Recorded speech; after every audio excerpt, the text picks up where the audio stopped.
Hi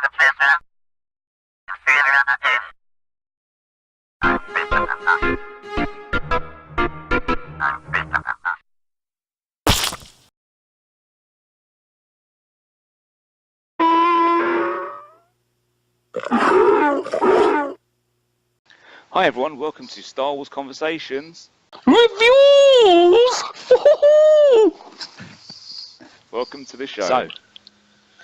So, shall we start with Rebels? Yeah, let's start with Rebels. Okay, so cool. This episode was The Legacy of Mandalore. Yes. Do you want me to go first? Why not? I thought it was alright, actually. I'm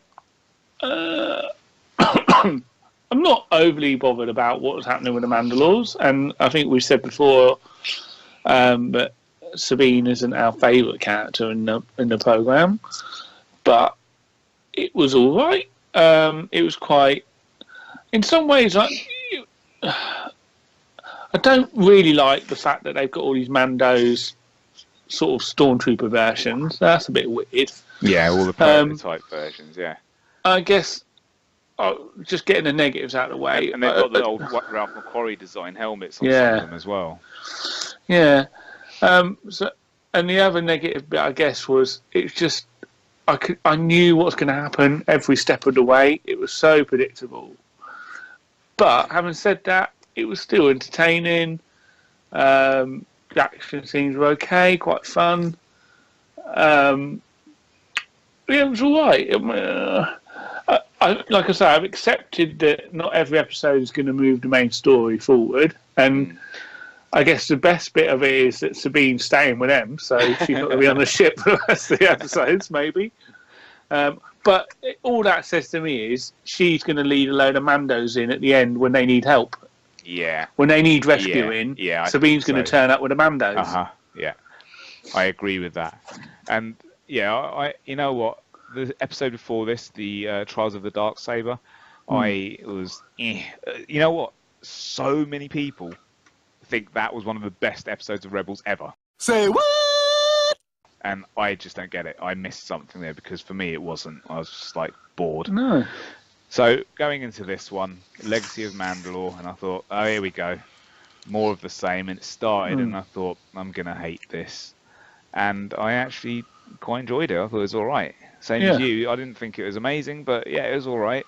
There was some cool scenes in it. Okay, I agree with you, like with all the prototype white Mandalorian armor.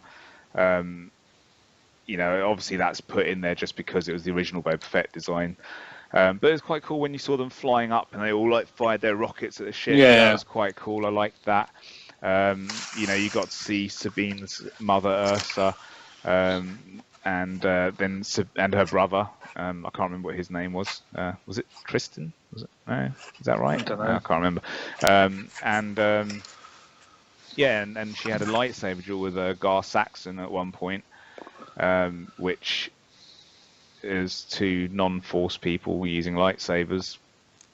Meh, whatever, but it was all right. You know, there was a good little battle. Kanan and Ezra just stood around on the side there. But every beat was so obvious what was going to happen. That's what I was like. It wasn't brilliant innovative storytelling, was it? No, it wasn't. But you know, as you say at the end, I don't hate Sabine.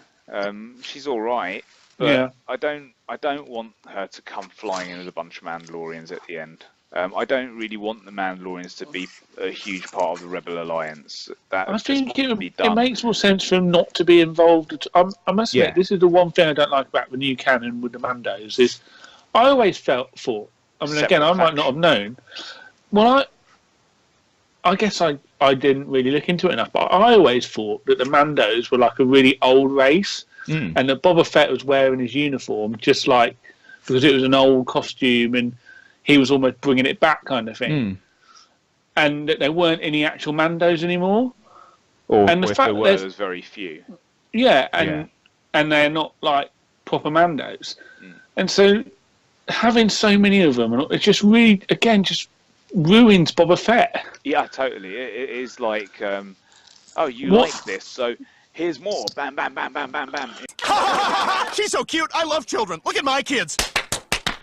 And like just keep shoving them in your face. And it's like they don't understand the whole concept of less is more. I've got snot in my beard, sorry. Yay! There you go, there's a treat for you viewers. That's why we get zoom in on that bad boy. So yeah, I mean, I agree. I don't want them to come charging back in and saving the day or anything like that. You know, the whole thing was she returned the darksaber to her mother with the hope of reuniting Mandalore and bringing them all to the rebel cause and all that kind of stuff. And Ursa had already made some deal with Gar Saxon, who's working for the Empire, and then obviously she hands over the darksaber to him and all that kind of stuff. Yeah, it was all right as a story. If Sabine stays there for a while and then comes back on her own later, that would be fine. But I don't really want it to come back with them all. Yeah, we've all decided to change and we're going to help you. I don't want that. That's what's going to happen, Jay. I know it's going to happen. And it's really, it's annoying. Going slightly off topic here, but on Collider Jedi Council, Christian Harloff talks about Dave Filoni, who, you know, he's the producer of Rebels. And, you know, Dave Filoni, he knows about Star Wars. And he keeps going on about, oh, you know, you're going to see him directing a movie. And I reckon he's going to be directing the Boba Fett movie. No, because Dave Filoni made Boba Fett into a douchebag. Like, fucking big time, right? Just made him into a douche. I don't want that. It's like, my vision of Boba Fett is that he would be a total tool. That's how he should be. No, you just made him crap. His cold, like, barely talking, moving slowly and fast when he needs to, and being this cool, calculated character, that was good Boba Fett. The original style. But is that really Dave's fault? Because surely it's George Lucas's fault for when he introduced the concept of Boba Fett being a clone of Jango. Yeah, but then he and went a whiny little kid. And produced all the stories with him as a youngster being a little twat. Yeah. So anyway, look, I don't want to see hundreds of Mandos. I agree with you. I always thought they were like this lost race, that they were these great commandos, they were great warriors, an old warrior race, and like samurai. Totally like that. Like they died out. Not like they walk around with swords or anything, but you know, like this this legendary warrior race that died out, and then, you know, both had this old Mandalorian armor, which that's what struck fear into people. It's like, oh my god, like he's a Mandalorian, you know, and they know what they look like. And yeah, that's how I thought they should have been, and that made them much cooler. This makes them less cooler, like just having a whole bunch of them flying around everywhere. They've all got the jetpacks. Fett's jetpack's not special, so there's that.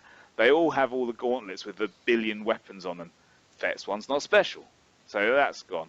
So when he was this cool, and they've all got the fire shooting thing as well. Batman weapons. Yeah, he was like Batman. Like he had all these gadgets. Yeah. But now they all have them, and they're all there. They're all in the timeline right now. So if he turned up, it'd be like, he's another one of them. Whatever. That's it.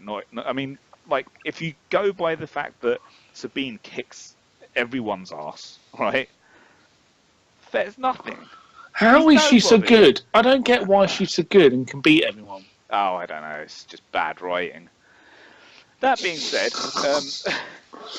I thought the episode was all right. The end. Yeah, I give it 3 out of 5. Yeah, I give it 3. Yeah. All right. Let's go on to a more interesting review. Yeah, I'm going to talk about Dr. Aphra. Okay. Well, I'm quite looking forward to this after what you said earlier in the show. Yeah, man. So, I'll just grab my little notes here. So, Dr. Aphra number 4, written by Kieron Gillen and art by Kev Walker, as usual. They've done all of the issues so far. So the actual story picks up exactly where it left off last time. Aphra is with her dad and Black and the two naughty droids, and they're basically on Yavin 4, and they have got some crystals because they're looking. Basically, Alpha's dad is a mad old monk, and he's looking for this like old legendary place, I think, where some Jedis or Sith or something are supposed to be, because he's like one of these weird, different sort of Force cult kind of characters, and obviously the planet is occupied by some Imperials, and they're being led by Captain Tolman, who we spoke about earlier, with the crazy white hair and the metal neck. Ivan from Soul Calibur. Yeah. Oh, yeah. So the actual story, it basically, there's a good little... Obviously, it's mostly... Tusken Raiders. Oh. Yeah, it's mostly around Aphra and the gang trying to get away from the Imperials, because the Imperials find that they're on the planet, and they've got to get away. But the interesting thing about this, it's a good, again, as all of the issues have said so far, good art, good writing. It's a good book. I actually really like it. And what made this one super interesting is this Captain Tolvin, because she was introduced last issue, and straight away I thought, this character looks cool. And I was like, who is this person? And you didn't really know. I think you weren't even told her name in the last issue. But we get a nice bit of backstory because Mr. Bronson ends up giving her a call on the old hologram. Admiral Ozzel. Wow. Awesome. So Mr. Bronson, he's on the old blower. For people that don't know that reference, Admiral Ozzel used to play a character on a TV show in England called Grange Hill. It was a children's TV show about school, and he was a teacher called Mr. Bronson. He was deputy head, and he was a meanie. There you go. And he bullied Zamo and made Zamo get onto drugs. Zamo, yeah. And then they released a song.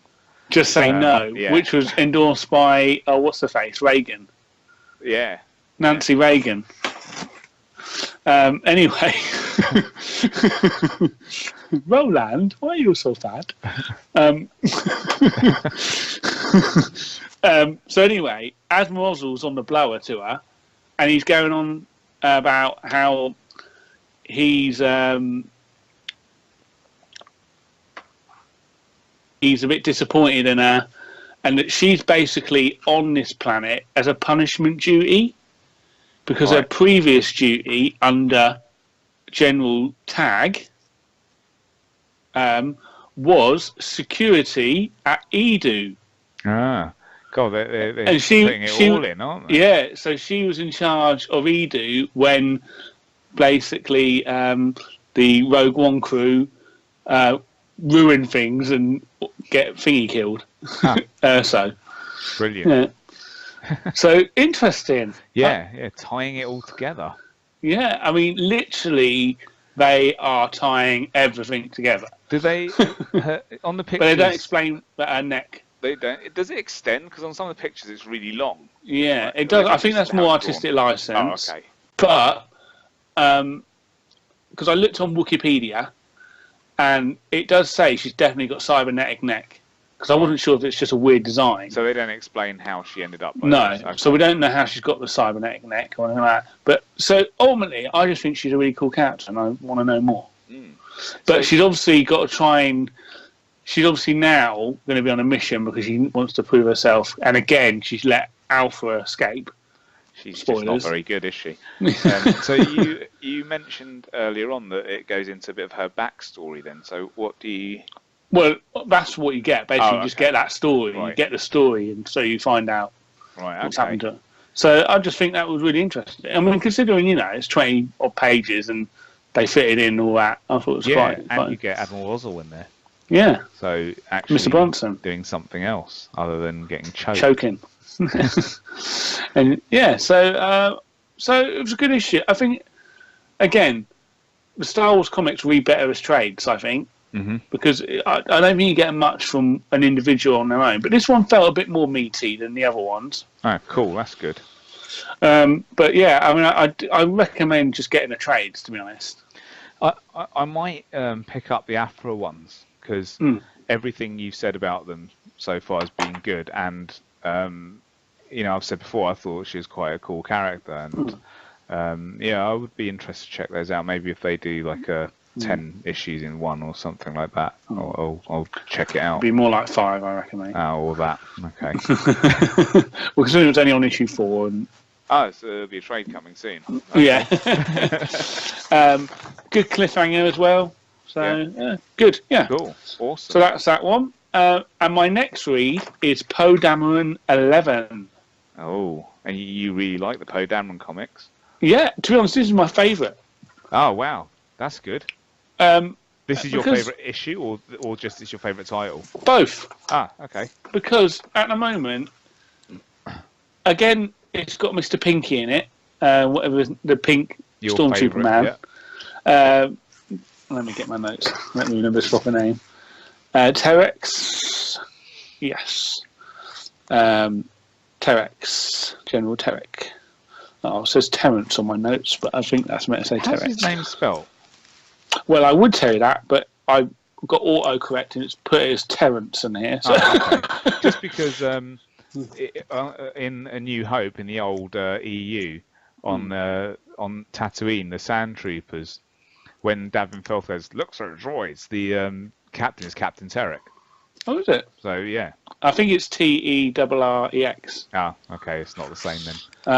Anyway, so this one is again written by Charles Soule, and the art is by Phil Noto. And again, it's just Phil Noto's art is just bloody brilliant. It's really good.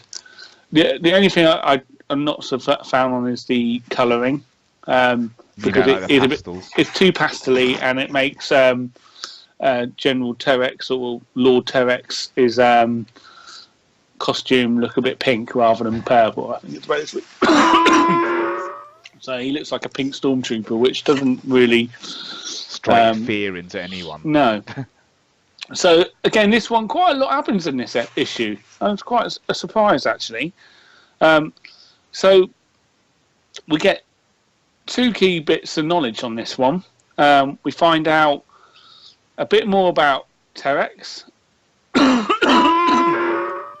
because the big question mark's been in this storyline is now he's taken over. He's Lord General of the ranks of Kadak, which is this gang, basically.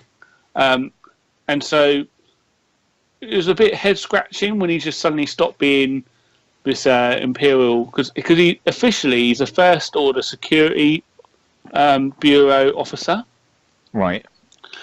And so that's what he'd been doing all the way until this storyline. And then he just decided to get rid of his uniform and he put on his pink armour and then joined this gang. It's a bit, whoa. And it's like it suddenly came out or something.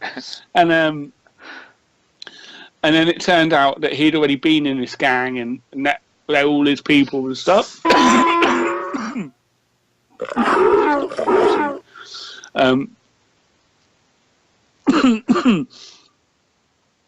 So basically, he... oh, God, sorry. I'm rubbish today. What was I saying? He basically had to... Yeah. So he's in his gang. He's in a gang. And so he joined this gang. Basically, what we find out is that Phasma gives him a call, again on the old hologram blower, and she starts having a go at him, going, "Oh, Terex, what are you doing? Why are you wearing your pink armour?" And he's going, "Oh, go polish your armour." And then it turns out she knew that he was already the lord of this gang when she hired him. So he's always been the lord. It's not like a ruse or something like that. Right. He actually is both. He's both this Imperial or First Order officer and this lord of this gang. And he does both jobs. Right. and Phasma hired him. So Phasma's his superior. Yeah, but he's basically. She was saying, "Oh, Lord Snoke doesn't want you to go and start messing around with the Resistance or anyone like that at the moment. We don't want to reveal ourselves and all this stuff." And he's going on about how he wants to just go and do it anyway. He's not part of officially, he's not part of the First Order. So, as the Lord of this ranks of Kadak, he can go and do whatever he wants and that kind of stuff. And so, I mean, it was quite interesting. So you end up finding out about him. The other big storyline, which has been going on for all of the issues, is that someone's a grass in Black Squadron. A snitch. Yeah, and someone's been feeding intel, and it can only be Black Squadron or Princess Leia.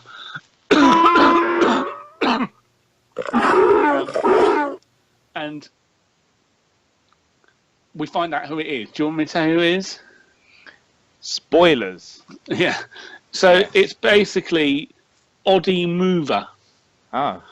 And he is a technician that's been looking after the ships, all the Black Squadron ships. So he's not really part of Black Squadron because he was not in like the crew that was in Force Awakens. But he's not even a baddie really because he's doing it because he's trying to rescue his wife, who you see is a slave for Terex. Right. Okay. So that's quite interesting. And there's some good, amazing artwork, some really good space drawing stuff. I just like to say, it doesn't sound like Poe Dameron's in this issue at all. No, he is. Did he get knocked out? No, he's flying his ship a lot, and he works out at the same time as it gets revealed about Oddie. Right. So he's talking to 3PO because 3PO's strapped to his X-wing on the side, and so is this other robot. And Sorry, Terex, what?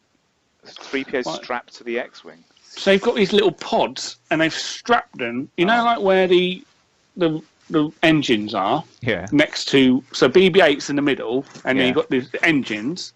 They've strapped two little pods, and you've got C-3PO laying like that in one, and you've got this other robot lying in one. That's not so fun. I was kind of hoping that 3PO's just tied to the side. I know. Oh my! Oh. But it's, to be honest, it's a really good. It moves the story along, and again, it all just ties in. Excellent. Yeah. So that's what you want with these comics. You want ones that just move things along. I forgot to mention Dr. Aphra is set between A New Hope and Empire Strikes Back.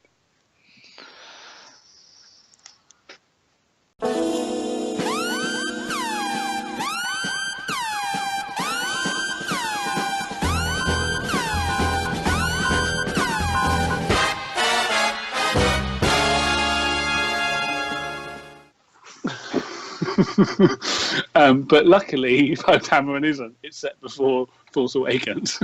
Oh, we don't have to do anything for that. Yeah. I'll tell you what I am excited about, though. Just thinking about the new Star Wars film. I know this is completely random, but it's not. I'm so excited that we'll be able to start seeing stories set in a different time period.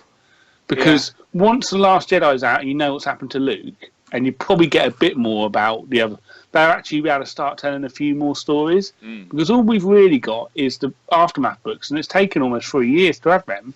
Yeah. So I just can't wait where they go. for different stories. Oh, there'll be thousands. There'll be stories. There'll be stories. Yep, they'll just keep coming. Anyway, so I don't know if that was much of a review, really. I really enjoyed it. So yeah, I mean, it was good. What would you give each of these out of 10? 8. Both of them. Yeah, both 8. Yeah, cool. Very awesome. Good. Awesome. Good reviews, Colin. Thank you. And I think that's us for this show. Mm. So let's get on to the exciting social media stuff. So thank you for joining us this week again on Star Wars Conversations. You can find us in all of the wonderful social media places. We have our group where this all started on Facebook, which is Star Wars Conversations. You can find us on Twitter, Star Wars Convo, or use the hashtag Star Wars Convo.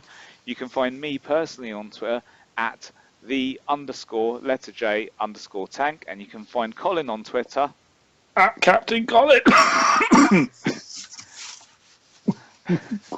That was at Captain Colin. At Captain Colin, sorry. And we are on SoundCloud. Basically, if you search for Star Wars Convo, you'll find us on SoundCloud, on Instagram. You'll find us on our RSS feed. Is that right?